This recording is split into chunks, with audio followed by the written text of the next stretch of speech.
السلام عليك زين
الرحمن الرحيم إنا فتحنا لك فتحا مبينا ليغفر لك الله ما تقدم من ذنبك وما تأخر ويتم نعمته عليك ويهديك صراطا مستقيما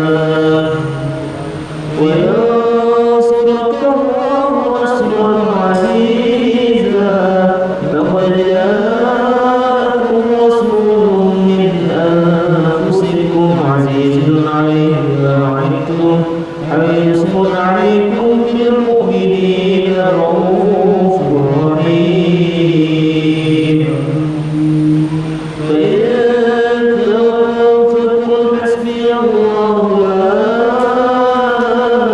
إله إلا هو عليه توكلت وهو رب العرش العظيم إن الله وملائكته يصلون على النبي يا أيها الذين آمنوا صلوا عليه وسلموا تسليما اللهم صل وسلم وبارك عليه وعلى آله اللهم صل وسلم وبارك عليه وعلى آله الحمد لله الذي هدانا بعظيم المختار فاتبعنا صلى الله عليه إليه بالإذن وقدرنا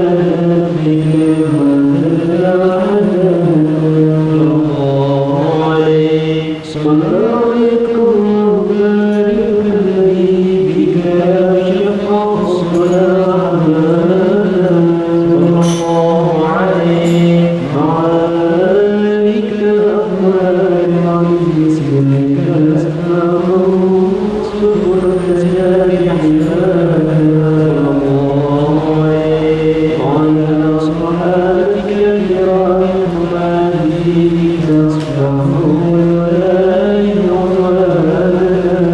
صلى الله عليه والتابعين لهم بسبقنا على هذه المغفرة الأشياء الله عليه والله ما ذكر الحديث ولا المحب إلا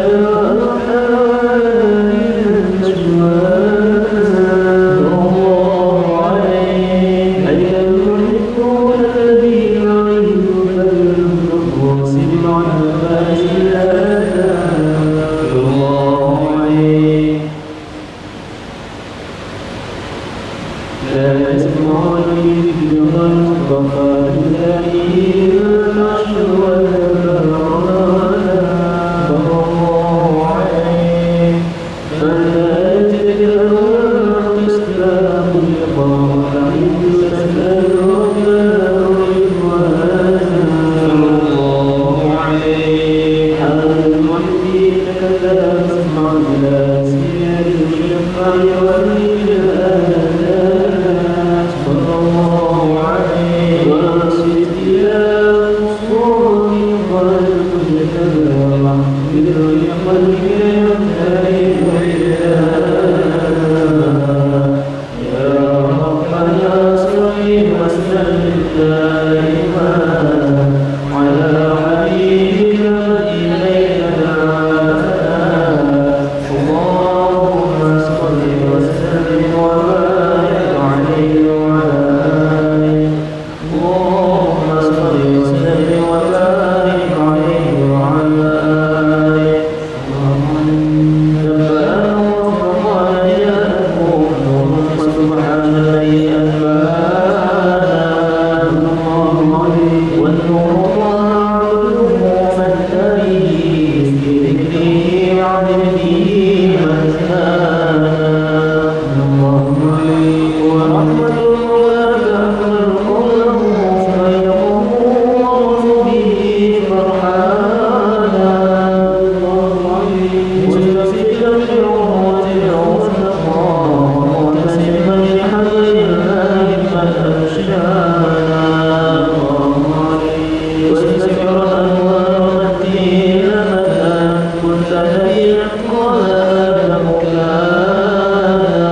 وهو عمادي يوم المعادي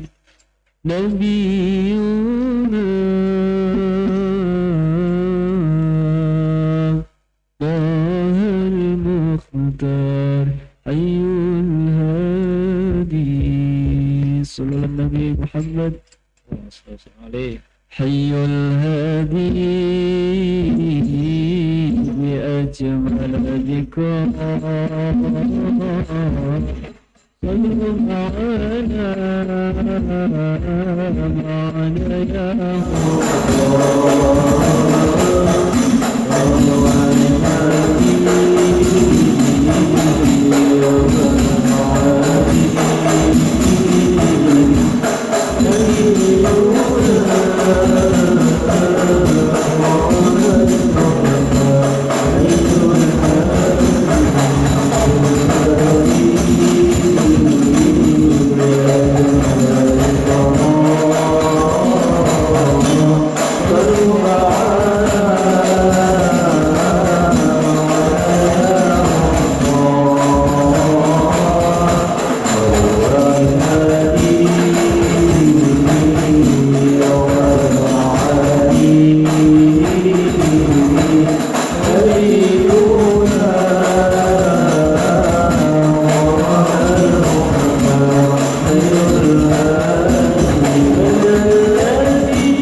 اللهم صل وسلم وبارك عليه وعلى آله فلا قد شرك وموت من القلب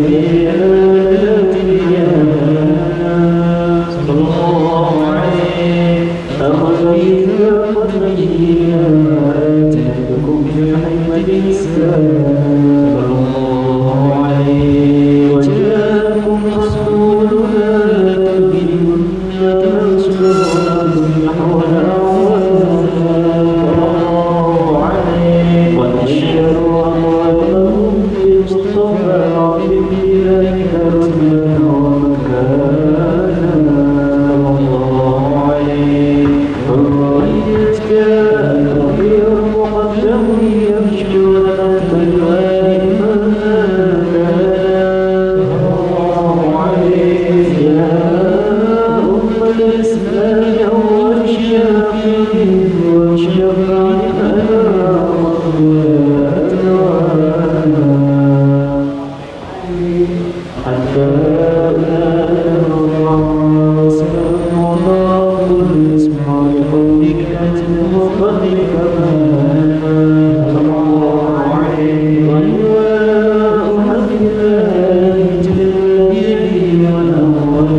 اللهم صل وسلم وبارك عليه وعلى آله صلى الله عليه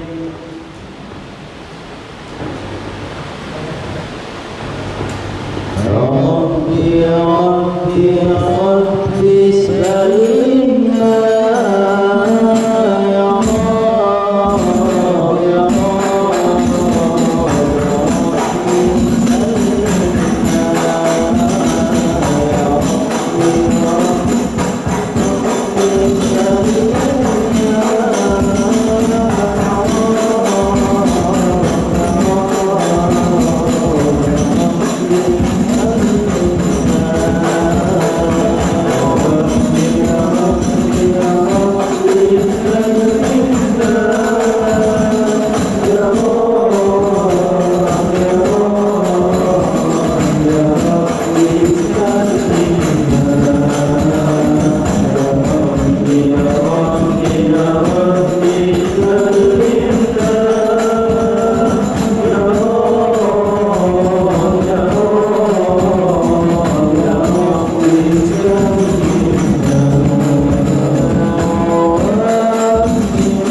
صل وسلم وبارك عليه وعلى آله صلى الله عليه.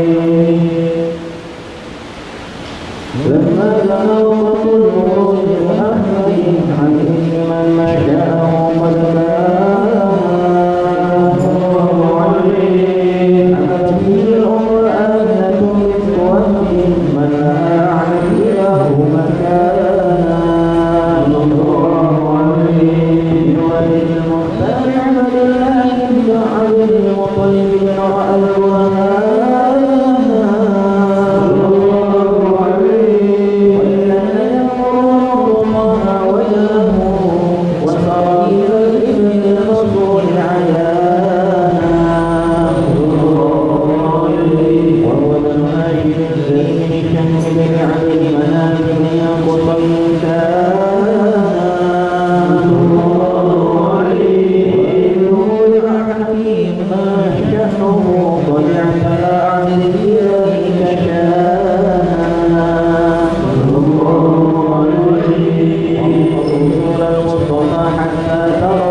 Bismillahirrahmanirrahim. Assalamualaikum warahmatullahi wabarakatuh. Alhamdulillahirabbil alamin. Wassalatu wassalamu ala asyrafil anbiya'i wal mursalin wa ala alihi wa sahbihi ajma'in. Amma ba'd.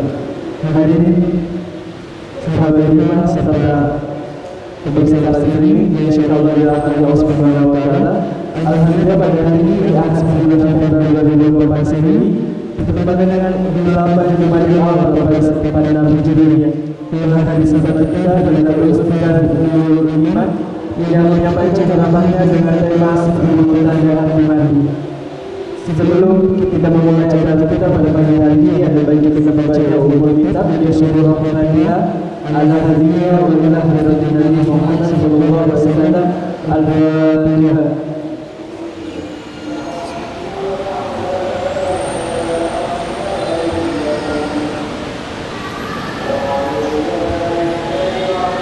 Kami tahu kepada para sahabat sekalian bahwasanya di akhir acara nanti akan ada sesi tanya jawab.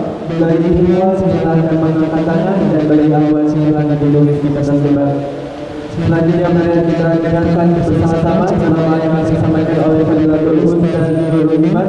Kepada beliau dipersilakan. Sallallahu alaihi Muhammad. Bismillahirrahmanirrahim. Allahumma shalli ala sayyidina Muhammad wa ala ali sayyidina Muhammad. Assalamualaikum warahmatullahi wabarakatuh. Alhamdulillah wa syukurillah ala ni'mati wassalatu wassalamu ala rasulillah wa ala alihi wa sahbihi wa man wala. Wala haula wala quwwata illa billah. Allahumma rabbi shrah li sadri wa yassir li amri wa hlul 'uqdatam min lisani yafqahu qawli. Rabbi zidna ilman wa yaqinan warzuqna fahman walhamdulillah. Berdoa subhanahu wa ta'ala karena pada kali ini menjadi dengan yang masih sedang menghadapi hidayah Allah. Menjaga kita masih dipermudah dan untuk mensyukuri nikmat yang Allah berikan kepada kita, untuk taat kepada Allah Subhanahu wa ta'ala. Alhamdulillah.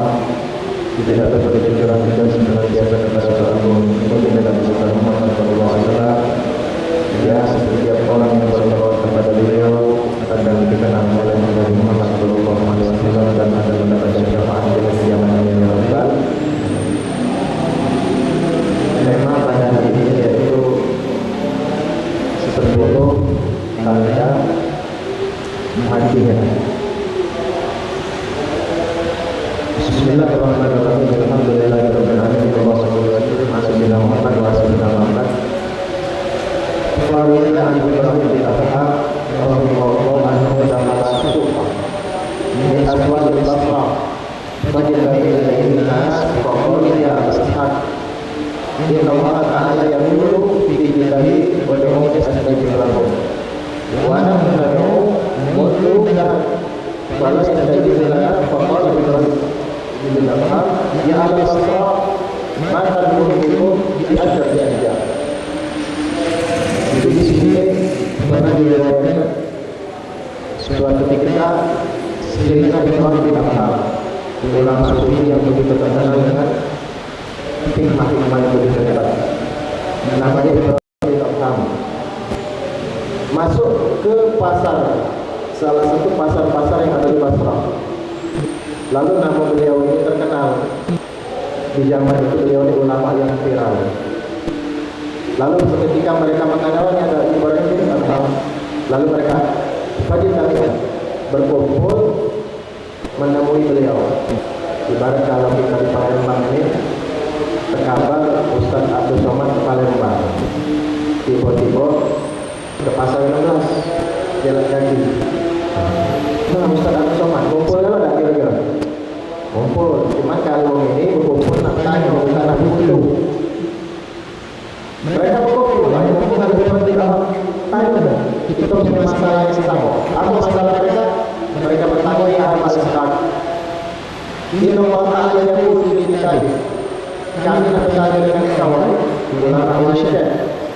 Allah berfirman di dalam Al-Quran, "Berdoa astajib lakum." Berdoalah kepadaku akan dikabul kepada kau. Jadi orang berjanji berdoalah, minta kau akan dikabul. Wanita nadau berdoa mendengar. Kalau berdoa tidak kami tahun.